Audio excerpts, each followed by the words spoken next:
Day 2 of the ADAC GT4 Germany, Round 1, Race 2. Hello everybody, welcome to Oschersleben.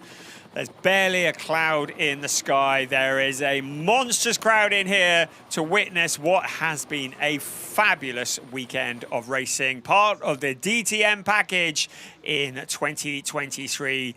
Weather conditions could not be better. Air temperature 23.8. The track is up to 34.6. It's pretty warm out there after some poor weather earlier in the week. The sun has started to shine just as this weekend got underway, and yesterday we witnessed a great race. We saw Simon Conor Prim and Jan-Philipp Springhob take their debut win in the ADAC GT4 Germany in the CV Performance Group Mercedes. But today it is Gabriel Piana, the 2021 GT4 champion for Hofer Racing by Bonk Motorsport, who starts on pole position. Boy, does he have some competition, because alongside him, David Jahn, a massively experienced pilot.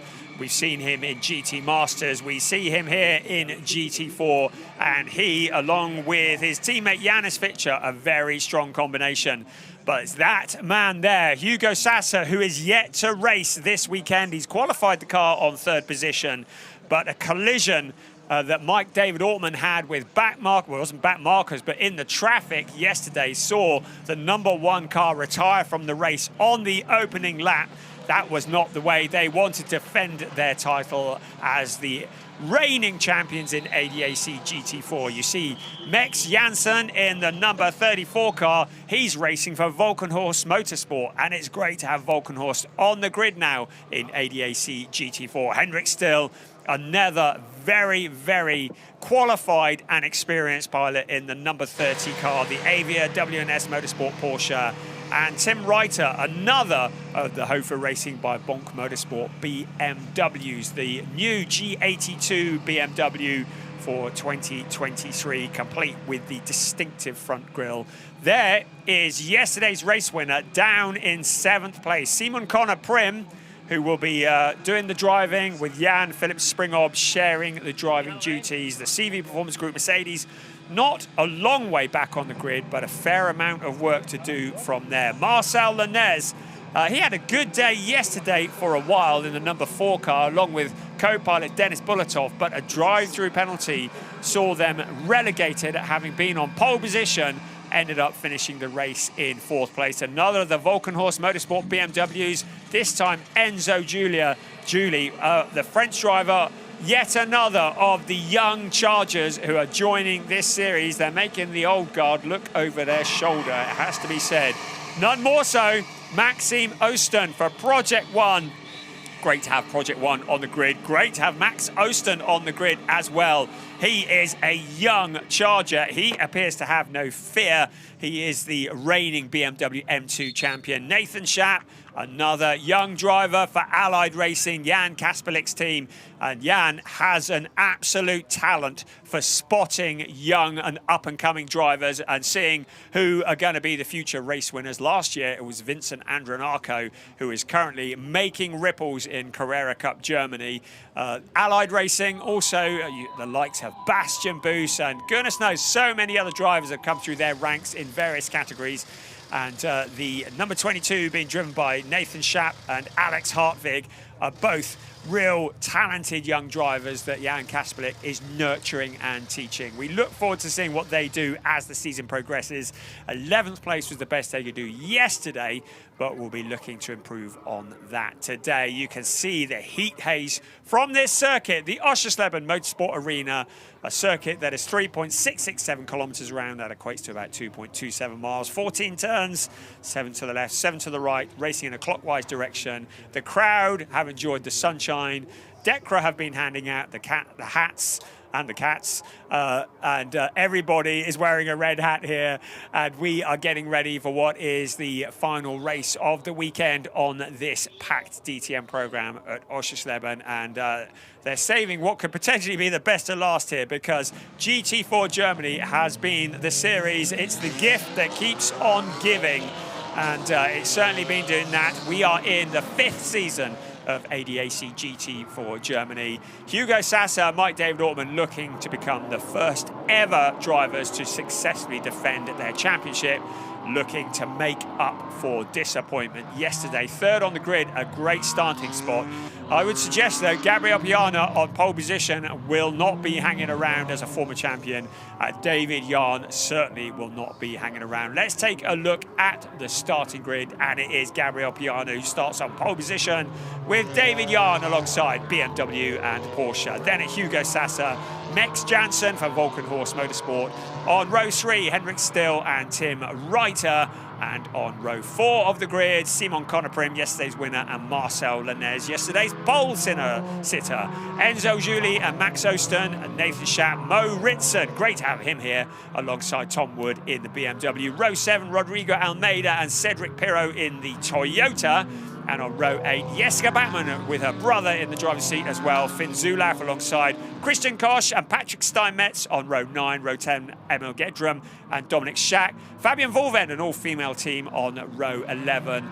The rest of the cars come scrolling through quicker than I can announce them, because we are getting to the end of the formation lap already. The instruction is being given to grid up as the cars head towards turn 11. You can see the point standings after one race. Simon Conoprim and Jan-Philipp Springhoff, on account of their win, leading the way by 5 points. But that is likely to change one way or another, because an awful lot can and will happen here in the ADAC GT4 Germany, a series that goes from strength to strength. It is a packed grid here at the Oschersleben Motorsport Arena, and in just a few moments the Cupra safety car will duck off into the pit lanes, and it will be Gabriel Piana who leads the field out of turn 14 to receive the green light and the indication that the race is starting. So David Yarn there, poised. BMW versus Porsche versus Aston Martin versus another BMW. Out of turn 14 they come, waiting for those 5 red lights to go off, and we are racing. Away we go. David Yarn, it looked like he was going to try and do a drag race into the first corner, but it's the grunt of the BMW that leads into turn 1. The troublesome hotel corner coming up next with the hotel on the side. There's a number of cars trying the late braking. They make it around, certainly the leaders make it around turn 2 out toward Hasseröder. A lovely drone following the cars. There's a BMW and a Porsche side by side further back, but our eyes on the 1, 2, 3, 4. Hugo Sassa has lost a position to Max Jansen. That's not the start he wanted, but here come the rest of the field. A crowded track as we head towards turn 4 and turn 5. Lots of jostling for position, but this is an hour-long race. You can't win it in one lap. You can certainly lose it. The 84 car, Patrick Steinmetz, a driver who likes to get stuck in, already making up places in the Mercedes. He was in a BMW last year. This is a whole new discipline for him this year. There's one car going the wrong side of the bollards, one of the Porsches further back. But our leader, Gabriel Piana, leading the way as they head into turn 11 and turn 12, and then around to turn 13. It is 1 hour of racing ahead of us, a mandatory pit stop. During the race, a 10-minute pit window will open 25 minutes into the race, and it will remain open for 10 minutes. During that 10 minutes, every car will be required to visit the pit stop for a mandatory stop and driver change. There is a minimum pit stop time of 95 seconds as we ride on board with Cedric Pirro in the Toyota Supra. And he is currently in 17th place. That's Patrick Steinmetz up ahead of him. Steinmetz had got past at the start, made a bit of progress. Other drivers have done well at start. Nathan Schaap, Mo Ritson, Finn Zulaf had all made up places. We saw that Max Osten had made up places as well. And Max Jansen up into that 3rd place. Our defending champion, Hugo Sassa, currently in 4th place in the Aston Martin. This is his home race.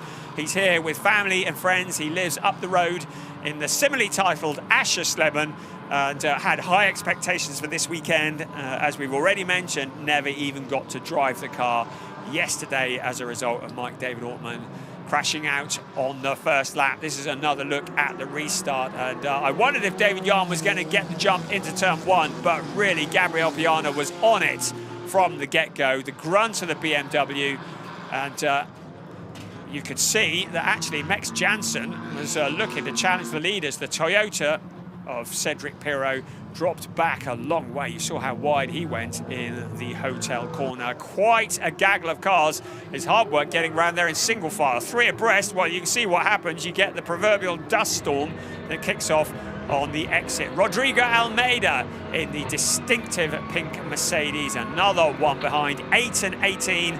And they are running in similar positions on the track. Emil Yedrum in the 18 car and Rodrigo Almeida in the number 8 car, currently in 13th place. This was the view. Cedric Pirot looked like he had to take avoiding action, to be quite honest. Went very wide, but lost a whole handful of places on the outside of the hotel turn through the dust storm. Takes a bit of courage to get your foot planted on it when you can't see where you're going. Eric Scalvini, we've seen him in TCR Germany last year. Stepping into GT4, it has been the baptism of fire. He didn't have a great day yesterday, qualified a long way back on the grid, but has actually made up a couple of positions in the opening stages of this race. He's up to 23rd. The number 3 car of Matthias Nuramo has also made up a position. He's got past Dominic Schack and is up to 21st. The beleaguered bollards, the one in the middle was removed by the previous race. That's been replaced by our marshals. So the bollards to stop the drivers from cutting across the chicane.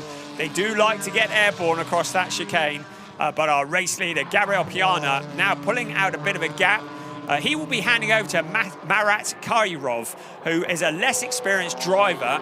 So Gabriel Piana will be wanting to open up a bigger gap as possible. And I would suggest we'll start quite late in the pit window to create as big a gap as possible and to maximise the number of points. Piana very much saying that he wasn't really looking at the championship this year. He feels as though he's very much about training up Marat Karyov, but he's leading the race, so who knows what could happen. He's opened up the gap. It was 1.4 seconds when they crossed the start-finish line. Second place, David Yarn, coming under pressure from that young pesky charger, Mex Janssen. We knew he was going to be trouble. Hugo Sasa in 4th place, also there as well. Now, the problem is, if Mex Janssen tries to make a challenge on David Yarn, he does risk letting Hugo Sasa through. And I have to tell you, Hugo Sasa is feeling a little bit deprived of racing, having not been in that seat yesterday, and he would dearly love to get past this duo. So Sasa putting the pressure on, kind of forcing Janssen's hand almost to try and make a challenge on David Yarn so that he could potentially sneak through as well. Behind Sasa is Henrik Still. Keep an eye on Max Osten in 6th place. Cars further back, going wide, picking up the dirt. But look at this fight. It is for 2nd place. David Yarn in the Porsche, the BMW, which has proven to be strong all weekend long in the ADAC GT4 Germany. Currently leading the race, currently in 3rd. 6th, 7th and 8th are all BMW. So very much the grunt of that M4 serving the drivers well. Look at Max Osten. He does not back off, does he? He is the current M2 Cup champion. BMW M2 Cup has moved to GT4. And he has been very, very competitive all weekend long and has not scared to get really stuck in and get his elbows out. A really talented racer. Then a bit of a gap back to Tim Reiter and Enzo Giuli behind them as well. But Max Osten, Henrik Still ahead of him, and he is putting the pressure on. So Max Osten, one of the real stars. Now we focus back on 2nd place. David Yarn now coming under pressure from Max Janssen. And Hugo Sasa just behind as well. Across the chicane, they just get airborne as they go across there, backing off for nobody. Takes a bit of courage to get your foot planted on it. Now out along what we call the back straight towards turn 11, flashing the lights on David Yarn, trying to distract him. And that is a move for position. Max Osten finally finding a route past Henrik Still, and he will be looking to pull away from him. I think he probably will. Tim Reiter, another of the BMW pilots, trying to follow through in his wake. Enzo Giuli in there as well in the Volkenhorst Motorsport BMW. So quite a gaggle of cars out of turn 14, out along the pit straight. Now is Tim Reiter going to try and make a move on the number 30 car of Henrik Still. He's tucked up behind as they head into turn 1. Does he try and take a move to the inside, to the outside? He decides to stick behind at this position, but you get the feeling that things might change. Reiter finding a move on the inside of Henrik Still. He's got the line out of the corner. He steals the position away, but now Still can come back because he has the inside line for Hasseröder. The two cars giving each other space. Great respectful driving. And Henrik Still is through. Tim Reiter loses that position, and Enzo Juli now trying to get through as well. Henrik Still holding on to that 6th place. He lost it briefly, but he's now back in that position. So away we go Still. And Tim Reiter now finding a route past Henrik Still. This time he makes it stick. So Henrik Still relegated now into the hands of Enzo Juli. Marcel Lenez there as well. So David Yarn at the front of that queue. Here come the rest of the cars.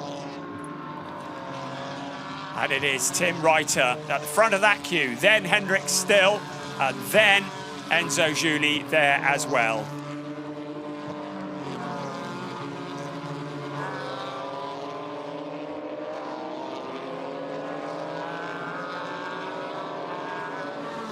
So 50 minutes of the race remaining. It is Gabriel Piana who leads. We are looking at the battle for 6th place. Henrik Still with Tim Reiter now having got past.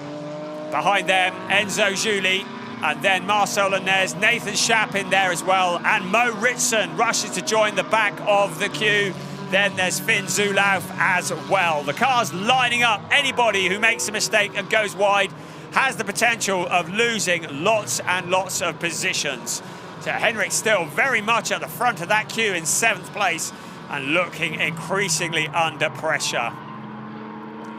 So Henrik Still in the number 30 car, Enzo Juli in the number 35, then Marcel Lenez, then Nathan Schaap for Allied Racing, putting the heat on the number 4 car. So the Marcel Lenez BEC MC Motorsport, powered by Eastboyd Motorsport Mercedes, looking increasingly under pressure. That's quite a mouthful saying that team name.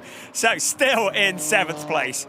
David Yarn is still in 2nd, but for how much longer? Max Janssen and Hugo Sasser. This is all allowing Gabriel Piana to do what he needed to do. 3.355 seconds is his lead. He's going to try and stay out as long as possible before he hands the steering wheel over to Marat Kairov. And he needs to open up as big a gap as possible before that changeover. Still, Henrik Still in 7th place. Behind him, Enzo Juli, then Marcel Lenez.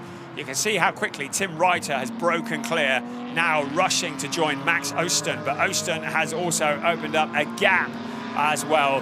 Max Osten, he's about 2nd behind Hugo Sasser, and Reiter about 2.5 seconds behind.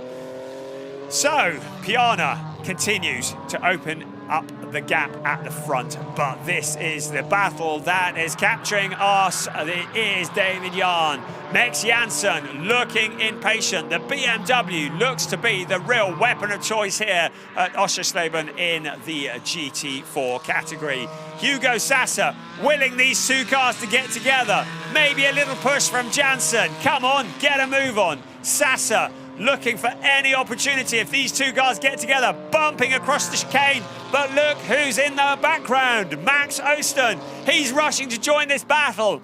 The 3-way fight for 2nd place is now a 4-way fight for 2nd place. Someone behind kicks up some dirt. Now time is running out for Janssen to get past Yarn, because soon he is going to get mugged by the cars behind if he tries to make a challenge. He's trying to force Yarn into a mistake. Yarn does not make mistakes very easily, bumping across the curb. Absolutely inch perfect as he takes to the chicane. 2nd place still in the hands of David Yarn. And while he's defending from Max Janssen, it's allowing Gabriel Piana to open up his lead even further, 4.3 seconds. Lots of challenges further back as well. So behind Tim Reiter, Enzo Juli, and then Marcel Lenez has worked away past Henrik Still, clearly still troubling with traction. Nathan Schaap behind them, just a little way back too far back to make any impression. Then Finn Zulauf in 11th. Mo Ritson relegated down to 12th place. So this is an enthralling battle for second place. Jan, Janssen, Sasser, Osten. Maybe Tim Reiter's planning on joining this battle as well. Then the gap back to Enzo Juli, Marcel Lanez, Henrik Still. So many battles. This is the ADAC GT4 Germany, providing entertainment all the way through the season. None more so than this fight for second place. Of course, the pit window will open in about, well, when the clock strikes 35, so I make that about 11 minutes, and David Jan will need to pit within that 10-minute window, so he's got a long way to hold on still. Surely he's not going to be able to hold off the number 34 Volkenhorst Motorsport BMW all the way to the pit window, is he? Because Max Janssen, on his debut in ADAC GT4 Germany, is putting up an amazing fight. He got a third place yesterday on his debut, and he wants to get on the podium today. Well, he's in a podium position at the moment. He wants to go one step higher, doesn't he? Meanwhile, Hugo Sasser just behind, keeping a watch at the moment. But as the clock ticks down, he knows that the race leader is pulling clear. 4.793 was the gap last time. But still, the fight for second place rages on. Marcel Lanez has quite a queue of cars behind him. Henrik Still, Nathan Schaap, Mo Ritson, Finn Zulauf. They're all lining up. That was Simon Connor Prim, yesterday's winner, all the way down in 14th place and almost out of the points. Still, second place, David Jan, holding on. This is where the wisdom and experience of David Jan comes into its own. He has done hundreds of laps around the motorsport arena. Max Janssen, one of the new young chargers, trying to relieve the old guard of their titles, trying to use every trick in the book that he can to unsettle the Porsche in front. But Jan, he's not looking at his mirrors, is he? He's just focusing, or maybe he is there. He moves across to block the car of Max Janssen. He can't block him too much. He moves across to take the line into the corner. He's only allowed one change of direction before the race steward starts to get involved. David Jan, well, he is now using his mirrors because he's blocked Max Janssen on that move. But how much longer? Out of turn 14, onto the pit straight, a little bit of contact. That's exactly what Hugo Sasser needed. Shrew into second place. That's what he was willing to happen. The loser in that, Max Janssen, drops down. David Jan down into third place. He's lucky he didn't lose more. But now, Max Osten, BMW versus BMW, 54 versus 34. Max Osten running side by side with the fellow M4 car, and he is through. So Max Janssen did not do well in that lap. He has been relegated, and suddenly it is Max Osten who comes through and steals the position away. David Jan down one, the big winner. Hugo Sasser through into second place. Now there is a 6-second gap between him and the leader, Gabriel Piana. What can he do about that? Look at these cars bumping across the curbs. Great slow-mo replays, but David Jan, it was only a matter of time before that second place got taken away. We thought it was Max Janssen who was going to get past. It was a little bit of contact that unsettled him. You can see a little nudge out of the final corner. Janssen backs out of it. Hugo Sasser, he did not need any invitation at all.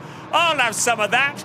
He was lucky because, of course, if Jan had come back and had made contact, he could have damaged his steering, but he didn't. He who dares wins. Hugo Sasser dares. Hugo Sasser wins the position. Max Osten also through as well, taking advantage of that position change and through into position. So Gabriel Piana leading the way. Now, I would wager that Sasser is going to try and take some time out of that lead. We ride on board with Rodrigo Almeida in the number 8 car, currently in 12th place. He's found a route past Finn Zulauf, the number 48 car of Damon Sazishin, the Canadian driver, having a little bit of an excursion. Now, car 34 has been awarded a penalty lap. So Max Janssen has been awarded a penalty lap for causing a collision. He passes through the penalty box pretty quickly. He has to pass through that white box that is off the racing line at no more than 50 kilometers an hour. It is a penalty that has been awarded by the steward as a result of that contact with David Jan. and suddenly he is relegated even further down the field. We were riding on board briefly there with our reigning champion in ADAC GT4 Germany, Hugo Sasser.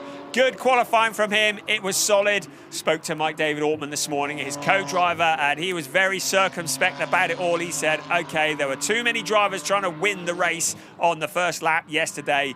We're just going to regather ourselves. It's a long season and we can pick up the points. And if Sasser can carry on with this progress, he will do just that. Car 8 and 75 have been ordered to change positions. So Rodrigo Almeida that we saw and Finn Zulauf, they have been ordered to change positions. The steward have decided that contact was involved in the maneuver that took place between them. Now look at this, David Jahn has Max Osten behind him in 4th place.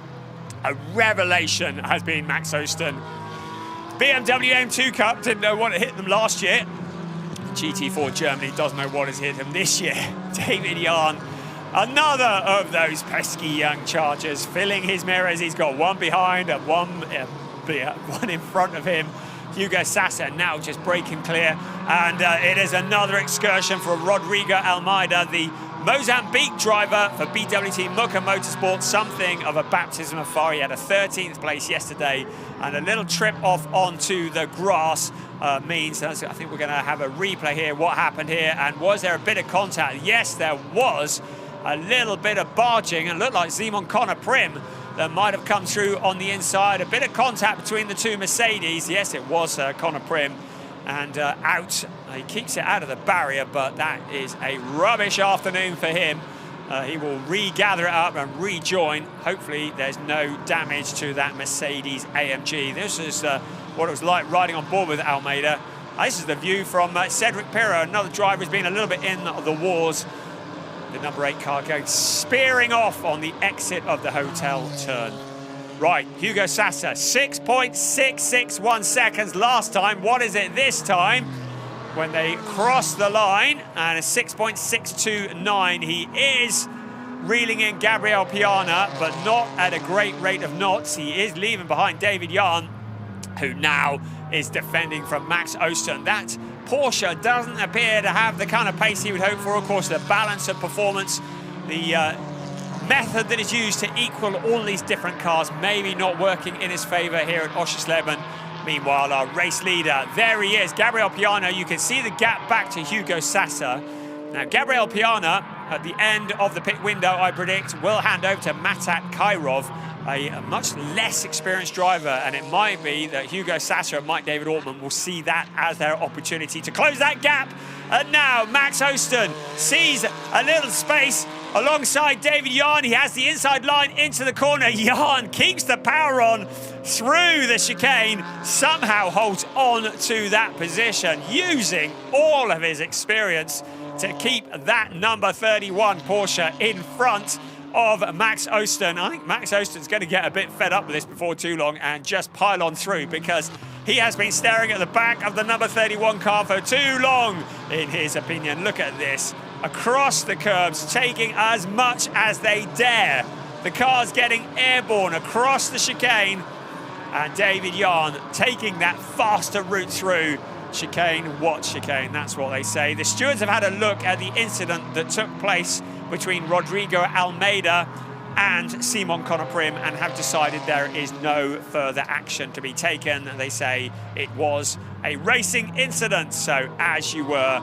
Sadly, we've lost Jessica Bachmann, who's into the pits. So Andrea Bachmann, her brother, great brother and sister duo, really likeable people, are not going to get to race this afternoon. Clearly some issues there. They will go back and reassess and come back stronger in Zandvoort. Max Osten still continues to pressure David Jahn. Now further back behind them, Tim Reiter has Enzo Juli for company. So another of the Volkenhorst Motorsport BMWs putting the heat on. But this is the one that really counts because it's for a podium position. David Jahn still holding on there.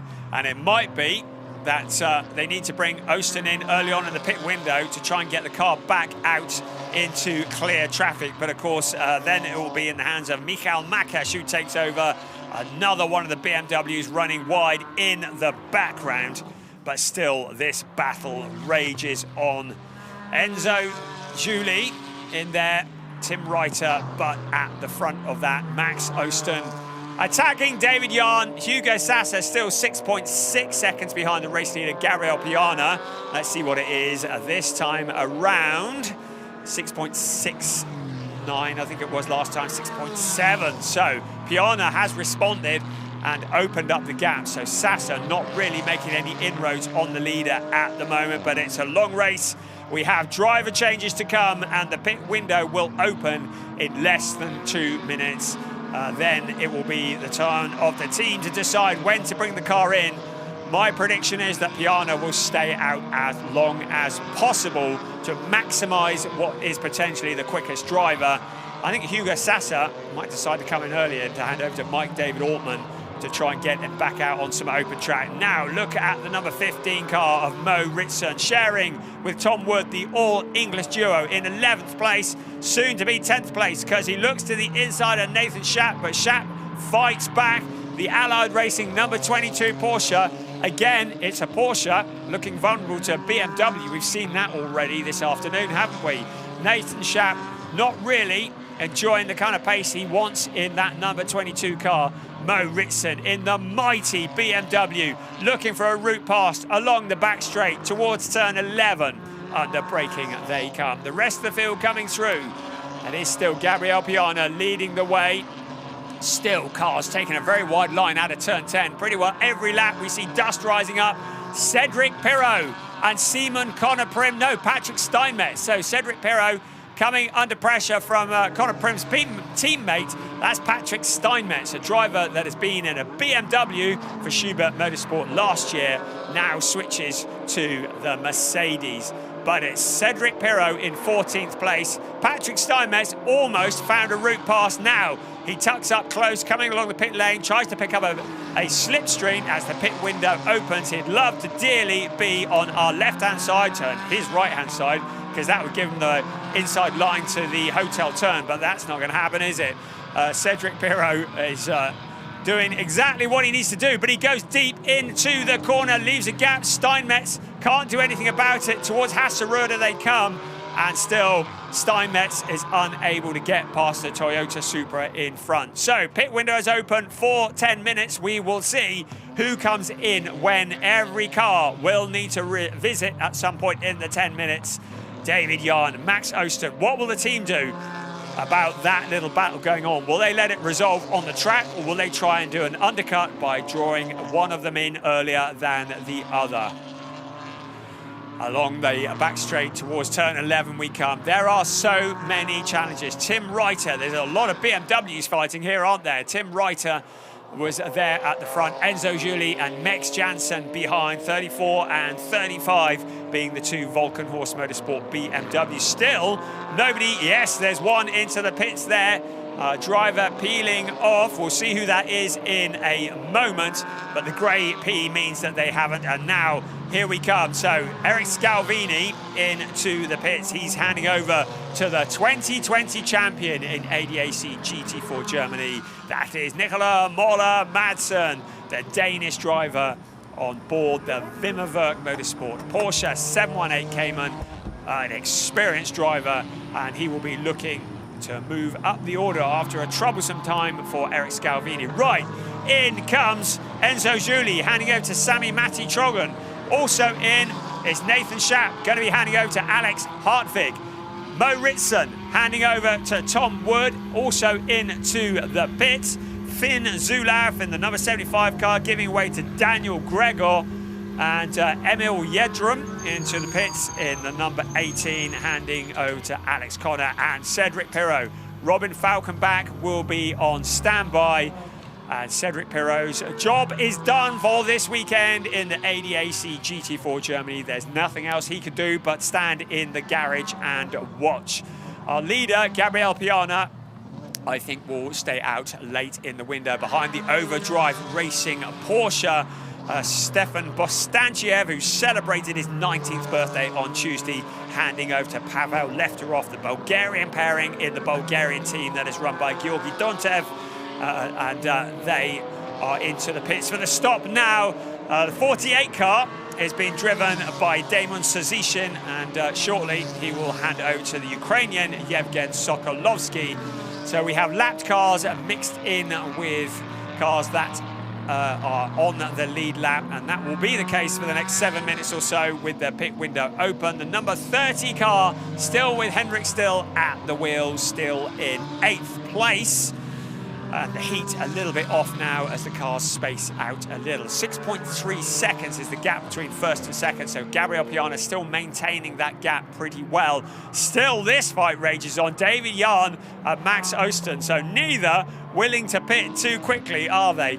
You'll wonder what the clock is that's ticking away at the side of your screen, and it is a 95-second minimum pit stop time for all cars from pit entry to pit exit. If they stop in any time that is less than 95 seconds, they will pick up a penalty. And you can see that Pirolati in 23rd, he was just a little over that minimum time. You want to try and cut it as close as possible to 0, but not so close that you risk pitting up a penalty. So Piana, our race leader, Sasa in second. This is the ongoing battle for third. It remains. Now, surely they're not going to pit at the same time, are they? Because that will be just too much to bear. David Jahn, he made it look as though he was going into the pits and then turned, maybe he was trying to fool Max Osten into thinking he was going to pit. But no such luck for Max Osten. He continues to challenge for that third place along the pit straight once again. Osten would dearly love to get the job done before he hands the car over to Michael Marques. David Jahn just using all of his experience before he hands over to Yanis Fitcher. Again, Porsche versus BMW. Glued together. Behind them is Max Janssen, a little way back now, and not really fighting for this position. Hugo Sasa, what's he doing? He's lost a few tenths to Gabriel Piana, and I wonder whether he will be into the pit soon. You can see as the graphic P turns green on the side of your screen, that means the driver has pitted and is back out on the track. The Greys are still yet to do it. They've got 5 minutes in which to do it. Halfway through the pit window, David Jahn still absolutely inch perfect as he holds off the attentions of the Max Osten car, the number 54. Behind them, still Max Janssen, Marcel Lenez in the number 4 car. We look at the pit lane rather unusually on the exit of a corner just before turn 14 on the circuit. Was that Sasa? I think it was, into the pits. And Jahn, every time round, he looks like he's going to peel off into the pits, and he doesn't. But I think Sasa, it might be Hugo Sasa, I think it was, who peeled off into the pit lane, handing over to Mike David Ortmann. Here he comes, keeping to the speed limit. Now this is going to be critical. They're going to hope that Piana comes in soon and they can close in that gap. Meanwhile, the battle rages on behind. The battle for David Jahn and Max Osten now is for second place, because second has been surrendered, albeit temporarily, by Hugo Sasa.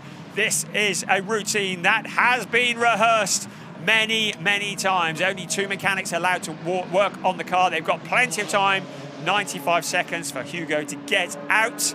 And then he allows Mike David Ortmann into the seat. He helps him to get buckled up, plugged in.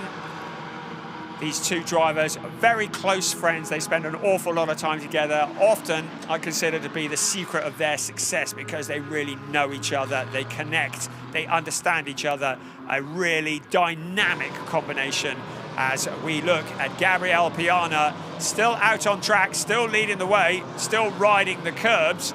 The lead gap is up to 10 seconds on account of the fact that the Pro Sport Aston Martin of Sasa has pitted now. And still, we thought this might be the case. Piana staying out till late in the window.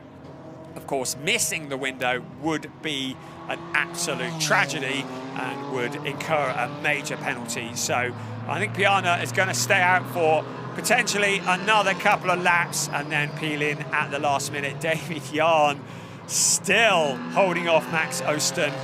And I'd say Max Janssen just closing in a little in the background. Hendrik still there. Try saying that after a weekend of commentary in 5th place with Marcel Lenez in P4. Right, Mike David Ortmann out, and this is going to be significant. So Ortmann They've timed that to bring him out on a nice clear bit of track. He's going to need to put in some qualifying pace laps here to try and close that gap while there's no traffic. Around comes Piana. I think he's still remaining out towards turn 8 at the moment, and 9 through the chicane. Still leading the way. Now, I think they could potentially leave him out for one more lap after this, but it would be risking it, because if he were to miss the pit window, it would be a tragedy. Tragedies for car number 9. You saw that graphic turn red. That is Tano Neumann, who's handed to Joachim Bolting, and it means they've gone below the minimum pit stop time, so we would expect to see a penalty incoming. Right, Piana into the pits, leaving it very late in the window. I should think Marat Kairov is going to be pretty nervous as he waits. The driver from Kyrgyzstan, who will be jumping into the seat of the Hofer Racing by Bonk Motorsport BMW. That speed limit feels awfully slow when you've been running at racing speed behind. We can see Jan and Oosten also in. The remaining cars that hadn't pitted now coming in. The question is, where is Mike David Ortman in the number 1 car? The answer is coming around turn 13 and 14 now onto the pit straight. Of course, there was a lap lost. It's such a short lap here. So out onto the pit straight comes the number 1 car, but it is a short lap, so it was a lap down. Mike David Ortman going to be giving it everything. Gabriel Piana, you're watching that clock count down. We're going to see how far round Mike David Ortman can get. What can he do using all of the track? There's Marat Kairov now into the driver's seat of the number 2 car. An awful lot of pressure on his debut weekend in ADAC GT4 Germany. A close friend with Gabriel Piana. They know each other well, but not anywhere near as experienced as Gabriele, who has done many laps and indeed won the championship in 1921 and in 2021 in ADAC GT4 Germany. The pit window is closed. Everybody's been in. Right along the back straight goes Mike David Ortman. So out towards turn 11, and Gabriele Piana really has done all of the hard work here, hasn't he? Because he had opened up quite the lead in that car. He's got to keep to the speed limit. We're waiting for the number 1 car. Now he comes into turn 14. He's going to appear on the left-hand side of your picture very shortly. Marat Kairov rejoining. He's going to be quite comfortably in the lead when this sequence is all done. So the question is going to be, what can Mike David Ortman do? The relatively inexperienced Kairov will be under an awful lot of pressure. So we said that the car 9 had gone below the minimum pit stop time, and so it is Joachim Bolting who has to visit the penalty box, and he's got to visit it 3 times. So 3 times he has to drop to 50 kilometers an hour, pass through the penalty box, and 3 times that equates to about 5 seconds a lap. That's going to be about 15 seconds in total. I'm just looking. We're going to have to wait for Kairov to cross the start-finish line before we can see what the gap is between him and Mike David Ortman in second. Janis Fischer now having taken over from David Jan in third. Max Oosten no longer in the 54 car. That's Michael Makesh. And Mex Janssen has now handed over to Nico Hanke. Expect our graphics will update as they cross the line. A lot of drivers still going very wide, still picking up the dirt, and still the battle rages between 31 and 54. As you were, chaps, different pilots, same scenario. And this is the battle now for third place. So across the line will come Matov Kairov any second. And now we will see what the gap is to Mike David Ortman. What is he going to manage? 4.896 seconds. We'll keep an eye on that. 4.8 seconds between first and second. And I would suggest that Mike David Ortman might have something to say about that gap. Then Janis Fischer, then the 54 car. which has been driven by Michael Makesh. Then the 34 car, Nico Handke. Then Sami Matti Trogan in 35, Leon Wasserthurer in the number 5 car, and Dennis Bulatov, he's a useful pilot, in the number 4 car ahead of Max Kronberg and Alex Hartwig. Right, let's see what Mike David Ortmann can do here. A win is not out of the question. 22 minutes remain. I'm not being disrespectful to Marat Kairov, but he is significantly lesser experienced than Mike David Ortmann, who has done GT Masters and knows his way around this Oschersleben circuit, and wants to make up for that utter disappointment yesterday, having been caught in a collision, broken steering, and out of the race without even completing one lap. Look at this. Janis Fichter hanging the back end out, and still holding on from the 54 car, Michael Makesh. It's not Max Osten in it now. He's handed over to Michael Makesh. And Makesh almost pushing that Porsche round the corner. Janis Fichter surely is going to have to give way. It's a drag race into turn 1. Under braking, he's going to have the line into the corner. The 54 car will have the inside line around Hotel. What can Fichter do? Not a lot. There's no contact between them, but hung out to dry and almost losing a place to Nico Handke behind. So it is Michael Makesh who comes through the dirt, doing everything that they can. These drivers fighting for all it's worth for every last position. And through the sandstorm, the rest of them come. Now it's Dennis Bulatov as well. But now at the front of the queue, it's the number 54 car, Michael Makesh, who is at the wheel. What can he do about the cars in front? The lead, 3.38 seconds between first and second. The storm, that is Mike David Ortmann, is closing in on Marat Kairov. I think we could see a challenge for the lead before this race is done.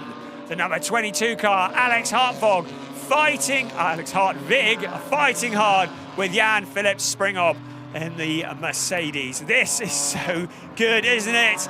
Janis Fichter, what great fighting we are seeing.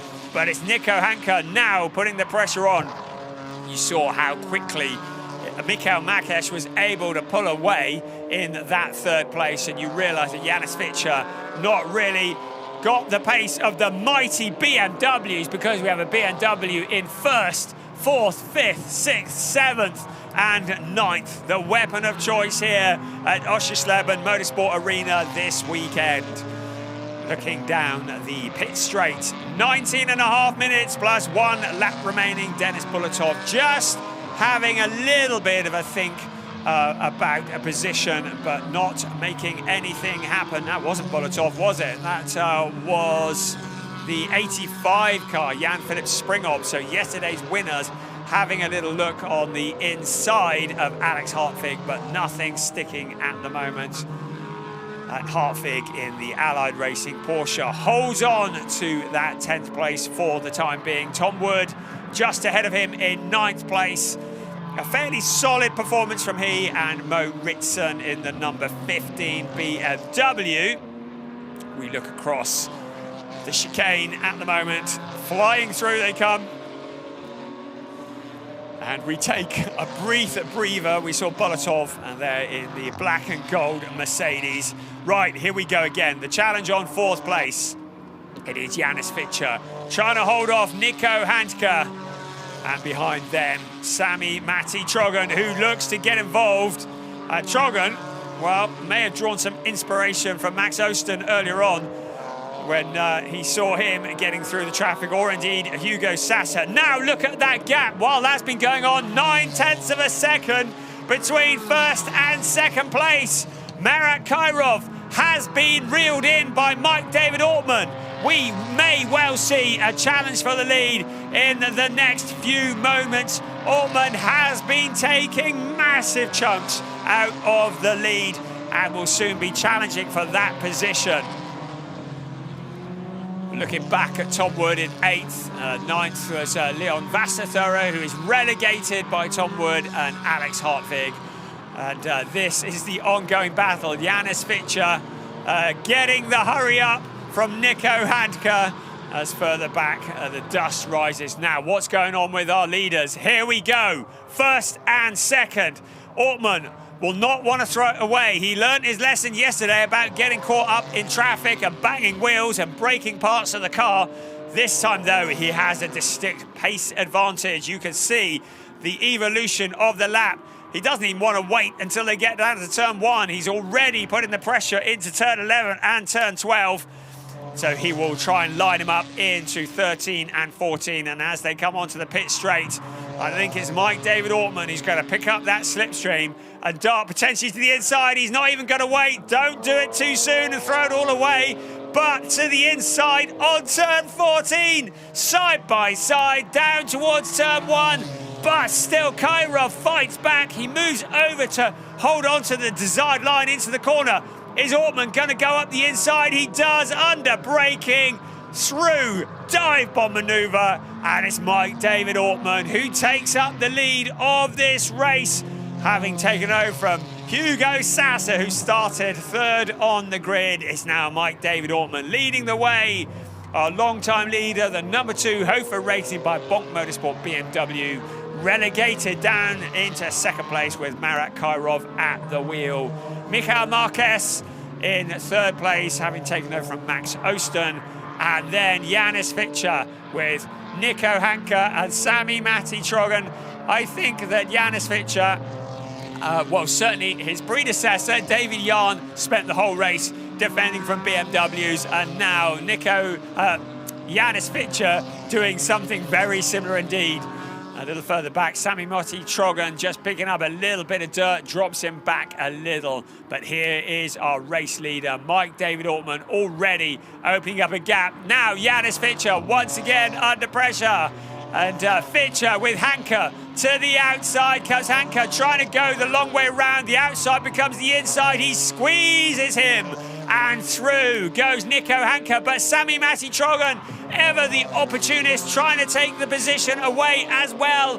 It's Volkenhorst versus Volkenhorst. And out of that battle comes Nico Handke at the front of the queue. And Janis Fitcher loses 2 places.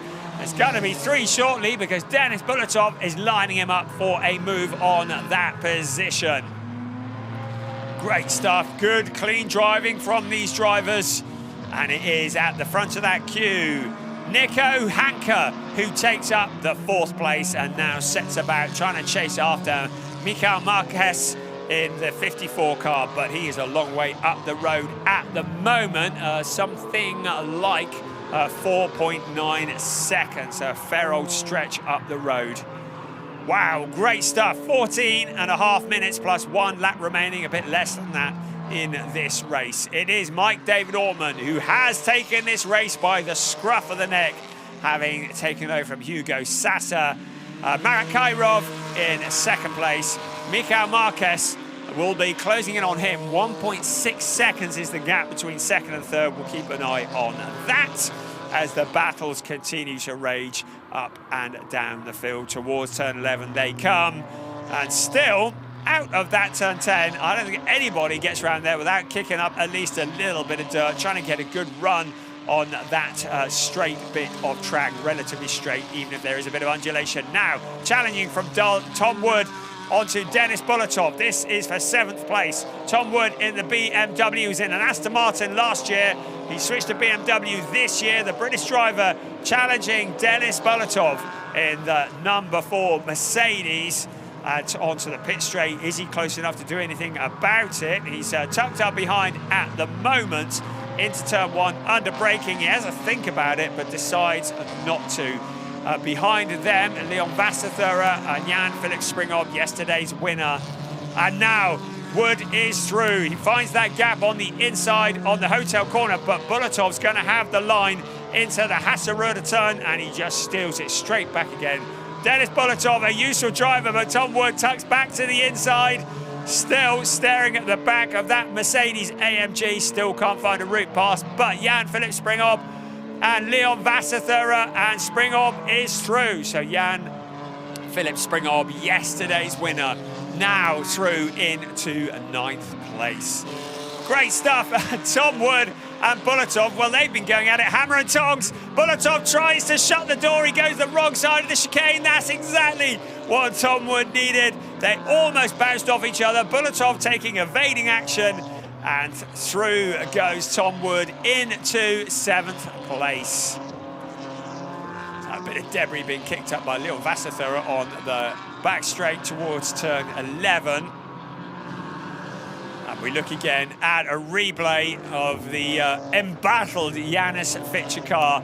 Nico Handke finding that route past in the number 34 BMW, giving him the squeeze and just opening the door for his teammate Sami Matti-Trogan to come through as well. I wouldn't say it was team racing, but certainly he certainly did him a favour, didn't he? And that was the manoeuvre that we saw Bulatov and Wood bouncing off each other, and Bulatov avoiding action across the chicane and having to surrender that place. At the 7th place now belonging to Tom Wood. You can see Mike David Ortman, and now behind Marat Kyrov, falling into the clutches of Michael Marquez. Well, I say that, but 1.7 seconds, so Kyrov doing a great job holding on to that 2nd place, but he's still got to do that for another 11 minutes plus 1 lap as we focus on car number 5, Leon Vasserthur, who's been passed by Jan Philipp Springhoff. Behind him now Alex Hartvig in 11th place, the Allied Racing Porsche. The Porsches not being especially strong here. A lot of the drivers having to drive defensively here in the GT4 this afternoon. But of the Porsches, well, the 2nd of them, Alex Hartvig, in that 11th place. Leon Vasserthur through to 10th, Jan Philipp Springhoff ahead of him in 9th. And we take a deep breath. So many great battles have been going on. An investigation is underway between the Tom Wood and the Denis Bulatov cars. The steward's taking a look at that move that we saw at the chicane, and we'll keep an eye on that in case there is any kind of penalty awarded. It looked to me like a racing move, but hey, what do I know? I'm not the steward. Now, 2nd place, under pressure, Marat Kyrov.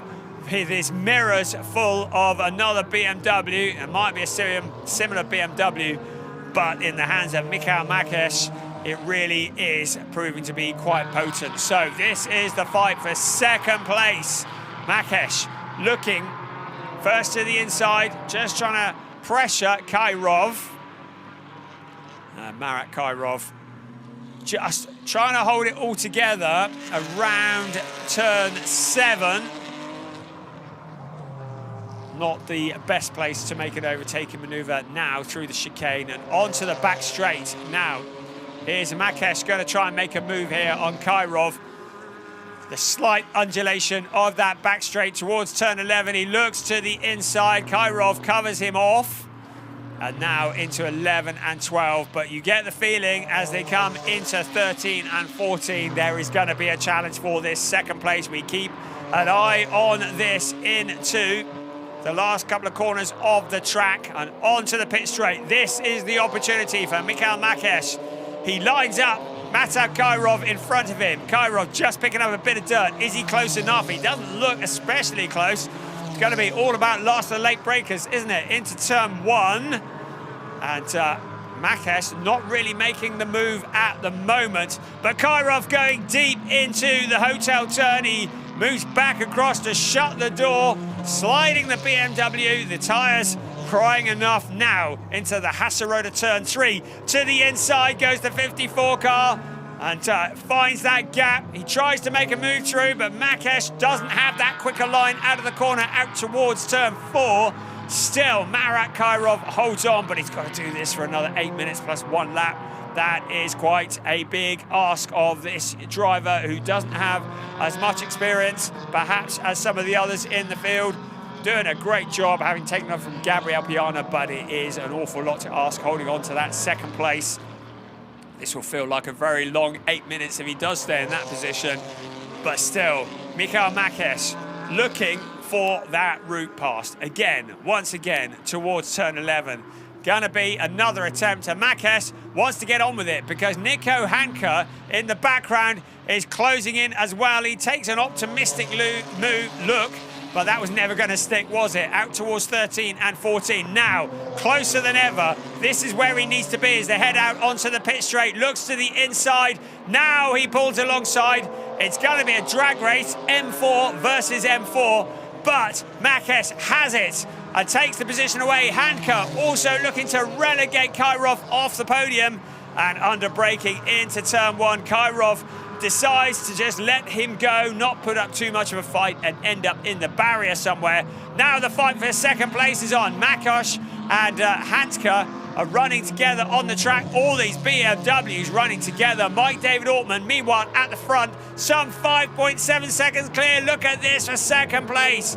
It is Makosh and Hanke running together. Kyrov down a position. Brilliant stuff, the fight for second. Mikael Makosh, 6.5 minutes remaining. The podium positions very much up for grabs, and if the second place cars and the third place car get together, Kyrov might yet end up on the podium, although behind him, Sami Matti Trogan is also looking to get involved. Yanis Fitcher is there as well, Denis Bulatov, Tom Wood as well.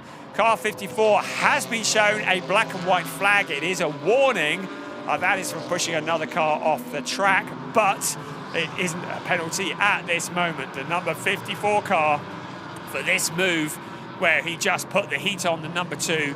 The steward had a look at that, has given him a warning, and any more behaviour like that, and it will be Mikael Makosh who has to visit the penalty box. But he's got the job done on this occasion, a solid second place at the moment, but now coming under pressure.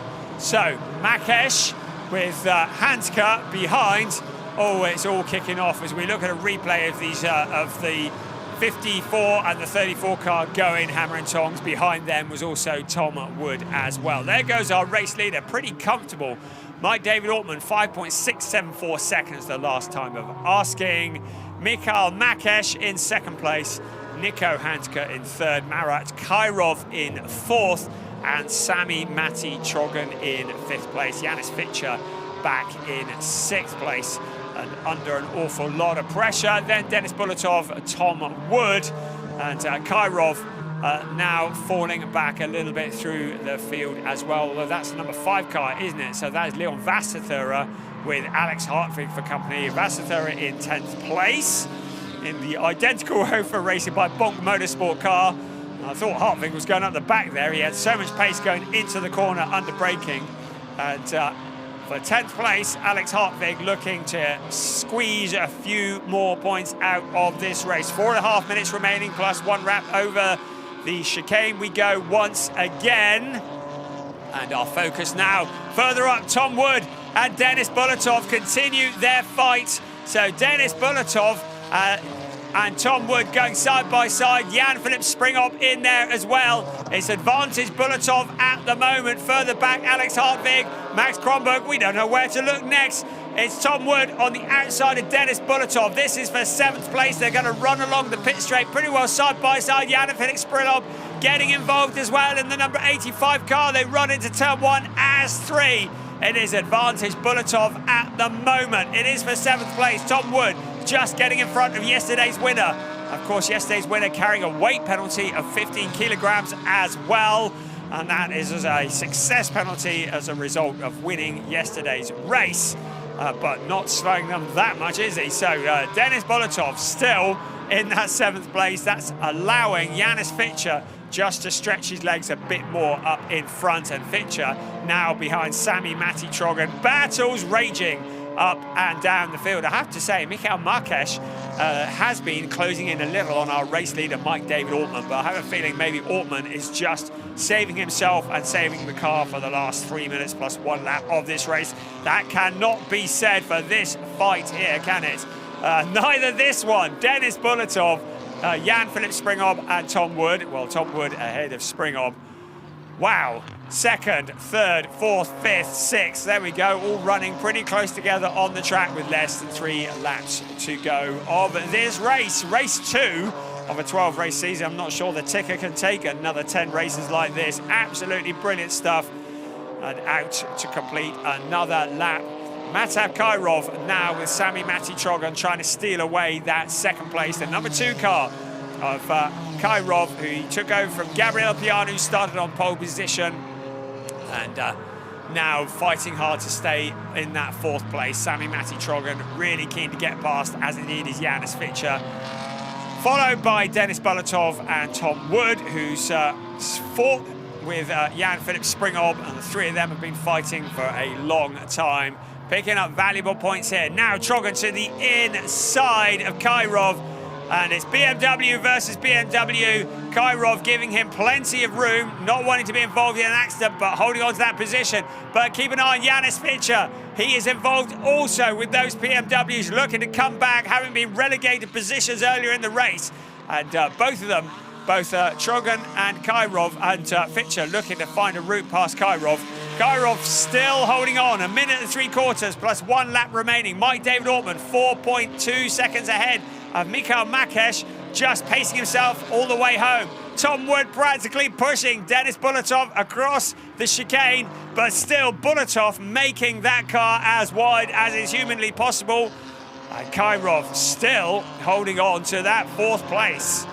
Surely one of these positions is going to change anytime soon. Tom Wood, that was an optimistic move, wasn't it? Trying to find a route on Denis Bulatov. He's trying to get into a good position so when they get into that final corner, he can challenge on the straight. He sees a gap on the inside of Bulatov. Bulatov's going to try and shut the door, but Springhob also there trying to come round the outside and almost out onto the graphic. It's a drag race, BMW versus Mercedes. Under braking, Tom Wood will have the line. If he can stay alongside into the hotel turn, he will hang Bulatov out to dry. That's exactly what he's going to do. He takes that line, and it is Tom Wood. Great stuff through into 7th place, stealing it away from Denis Bulatov. Jan-Philipp Springhob in there as well. Great driving from Tom Wood along with Mo Ritson. What a great combination they are in the number 15 FK Performance BMW, now already pulling clear of Denis Bulatov. Good heavens, the clock is almost about to strike 0. It won't be long before the clock actually does strike 0, and we're into the last lap at the moment. The leader is in turn 8 and turn 9, so I make it about a lap and a half of this race remaining for Mike David Ortman, and it will be a welcome result for the Pro Sport Racing defending champion, along with Hugo Sassa, if he can bring it home in that 1st place. Looking good at the moment. I have to say, hats off to Matthias Kairov, Marat, get that right, who has been holding on to that 4th place for so long. Not long to go now, Marat. Sami Mati-Trogan has been hounding him all the way, and Janis Fichter there as well. Right, here we come onto the final lap of the race. Mike David Ortman, a brilliant job between him and Hugo Sassa. He has been losing ground to Mikhail Makesh, who has closed it to 2.8 seconds, but it does feel as though Mike David Ortman has probably just been managing things from the front. I think he's always had a little bit in reserve. Never really looked under threat. Nico Hanska into that 3rd place. Marat Kairov in 4th place. Sami Mati-Trogan still in 5th ahead of Janis Fichter. But now into turn 4 for the last time this weekend, and around turn 5 and 6 goes Mike David Ortman. This fight, well, there might yet be a change in the last half a lap, because Tom Wood is right up with Janis Fichter. He'll have wished he could have done that a couple of laps earlier, because he is making rapid progress. Janis Fichter, who was looking to get past Sami Mati-Trogan, is now having to defend for all he's worth from Tom Wood. Tom Wood's got the sniff of some extra points here, and he is hounding that Porsche, but he is running out of time as they head out towards turn 11. That is where our race leader is at the moment, into 11 and 12 for the very last time. Very soon, Mike David Ortman will be out onto the pit straight. But this fight continues to rage on. Marat Kairov, what a great job from him. What a great job from Mike David Ortman and Hugo Sassa. They started 3rd on the grid. They work together as a team. They win race 2 of round 1, race 2 of this 12-race season for the ADAC GT4 Germany. Mikhail Makesh 2nd across the line. Nico Hanka in 3rd. great job from Marat Kairov, who holds on to that 4th place despite massive pressure ahead of Sami Matti-Trogan, Yanis Fitcher, Jan-Philipp Springhob, who got past Tom Wood, and Denis Bulatov ahead of Alex Hartvig. There's Hugo Sasser in the Pro Sport Racing pit, receiving the congratulations. This will be the tonic that they needed after the disappointment of yesterday. Mike David Ortman, very circumspect about it this morning. He's like, well, put it behind us, we move on. And that's exactly what they've done. A great combination. Once again, Mike David Ortman and Hugo Sasser taking the win. Could it be that they will be the driver pairing that become the first ever driver pairing to successfully defend an ADAC GT4 championship title?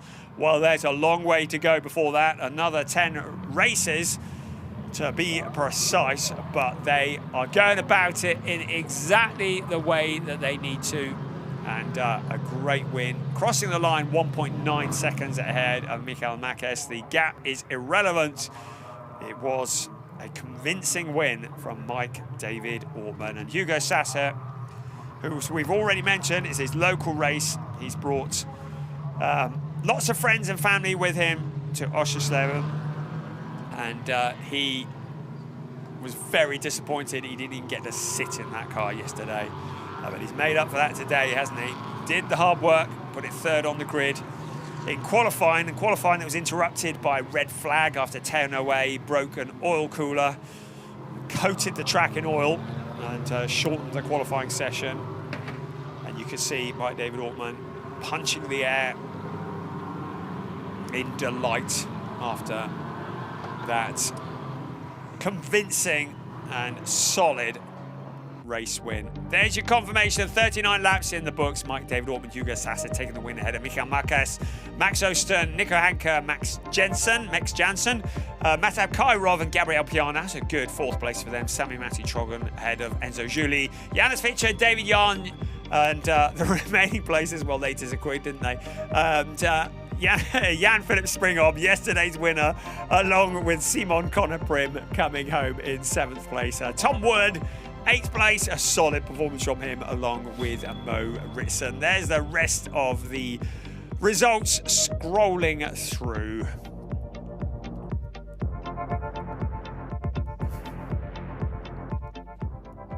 So, a great day of racing here, and here's Hugo Sasser waiting to welcome his teammate and his very dear friend, Mike David Ortman.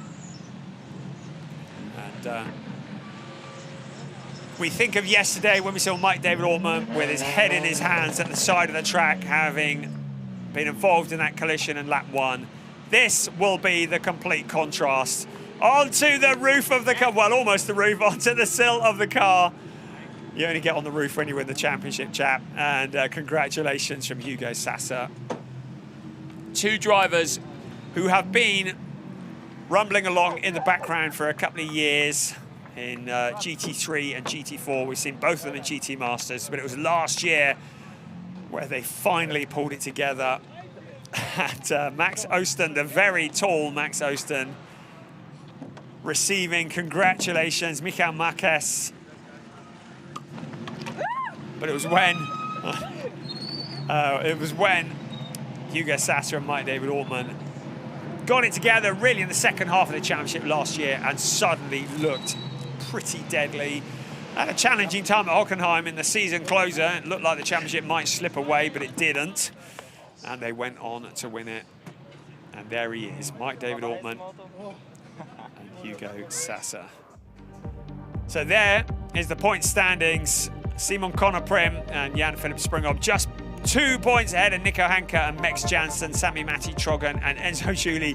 Just 3 points behind Michael Marquez and Maxime Osten just behind them. Then Hugo Sasser and Mike David Ortman making up for yesterday, only 9 points adrift, and we've still got 10 rounds to go. By my calculations, 10 races, should I say, that's 250 points on the table. Plenty of time to close up the gap as the rest of the points scrolling through. Thoroughly entertaining stuff from ADAC GT4 Germany here at the Oschersleben Motorsports Arena. So we're getting ready for our podium ceremony. And yeah, quite not lucky, but congratulations from Enzo Juli.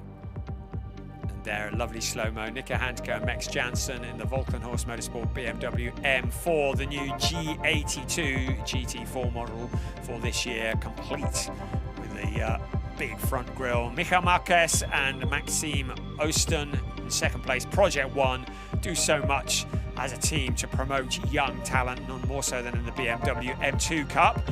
And Mike David Ortman and Hugo Sassa for Pro Sport Racing. Aston Martin spoiling a BMW party because second, third, fourth and fifth all going to BMW. Janis Fitcher in sixth place, the highest Porsche, the highest Mercedes. Jan-Philipp Springhob in seventh place. And then Tom Wood again in a BMW ahead of Bulatov. And a Mercedes ahead of Hartwig in a Porsche. And then Vasserthera also in a BMW.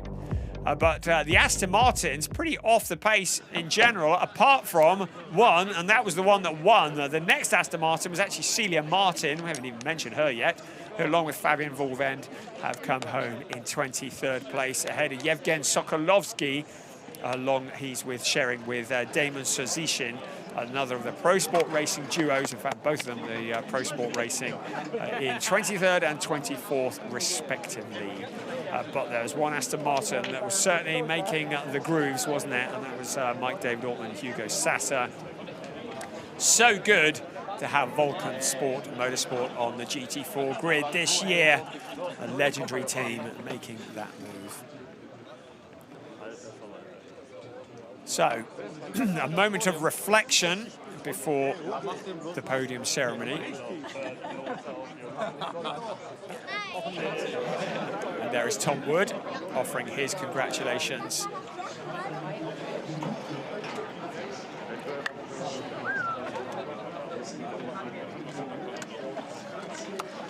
So just a few moments.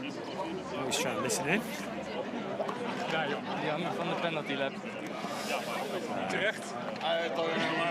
Talking about the penalty box.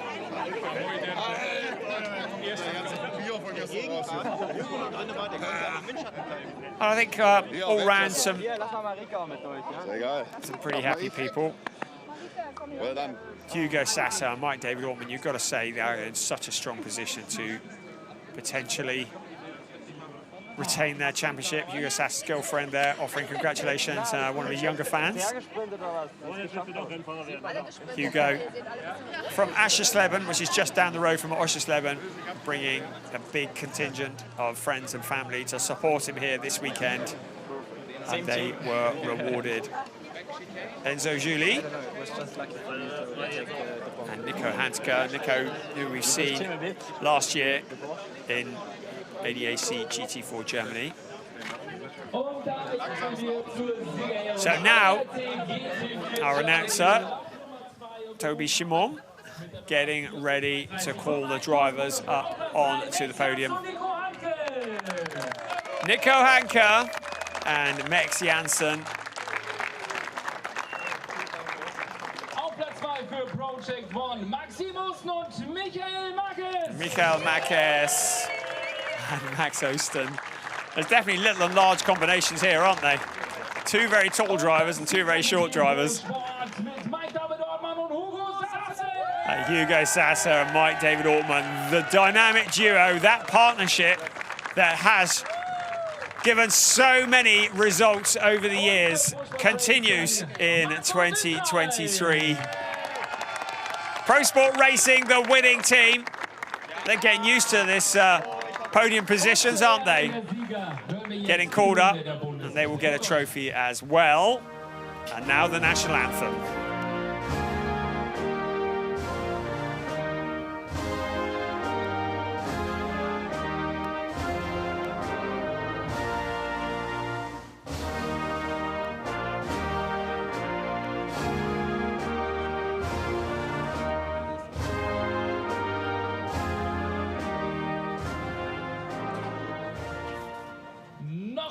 Einen großen Applaus. Brilliant, brilliant stuff. German national anthem, echoing around the Oschersleben Motorsport Arena. Volkenhorst, well, we always knew they'd be good when they got into GT4. How good have they been? Now we just wait for the trophy presentations from Manfred Wendt from Motorsport Arena Oschersleben. Some wonderful trophies. And Tino Flügel, also from Motorsport Arena Oschersleben, presenting the second place trophies.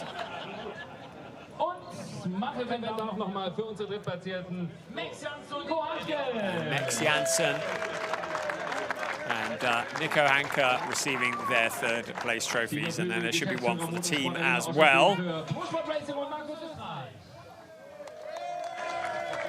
That's for Pro Sport Racing.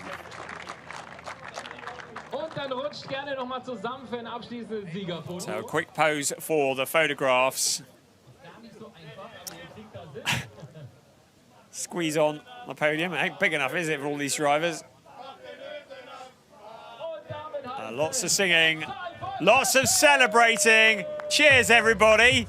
This has been race 2 of round 1 of the ADAC GT4 Germany. A 12-race season. We saw a win yesterday for Simon Konoprim and Jan Philipp Springhob. But today, defending champions Mike David Ortman and Hugo Sasser back to the top step of the podium. What will happen at Zandvoort, the big banked track in the Netherlands? We're going to be there on the 23rd to the 25th of June. We'll see you then. Bye-bye.